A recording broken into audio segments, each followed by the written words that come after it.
मजलिस इत्तेहादुल मुस्लिमीन के floor leader व चंद्रायन गुट्टा रुकन असम्बली अकबरुद्दीन ओवैसी ने तेलंगाना के वज़ीर दाखिला मोहम्मद महमूद अली के हमरा बारिश से मुतासरा इलाकों और गुरमचेर पहुँचकर मुतासरा अफराद में 10,000 रुपए हर एक खानदान में तकसीम किए। इस दौरान उनके हमरा दीगर कारकुन भी मौजूद थे।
न्यू सन सिटी डेवलपर्स की एक और पेशकश जहांगीर पीर दरगाह के दामन में आबादी के बीचों बीच तमाम सहूलतों से आरास्ता।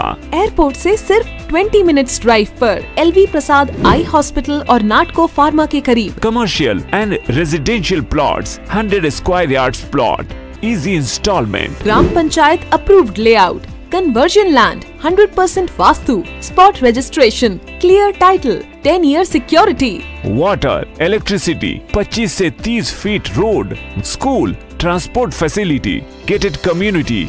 घर बनता है इरादों से और आपके इरादों को पूरा करे न्यू सन सिटी डेवलपर्स। तो जल्दी आइए और अपना प्लॉट बुक कराइए। New sun city developers, opposite choice function hall, Chandrayangutta, Bandlaguda road, Hyderabad. Contact 98481 187780, 63037 10882। अगर आपने हमारे चैनल को अभी तक सब्सक्राइब नहीं किया है तो यहाँ पर रेड कलर का सब्सक्राइब बटन दिख रहा है, उसे क्लिक करें और हमारे चैनल को सब्सक्राइब कीजिए और साथ ही साथ बेल आइकन को भी क्लिक कीजिए, जिससे आपको ताज़ा अपडेट मिलती रहे।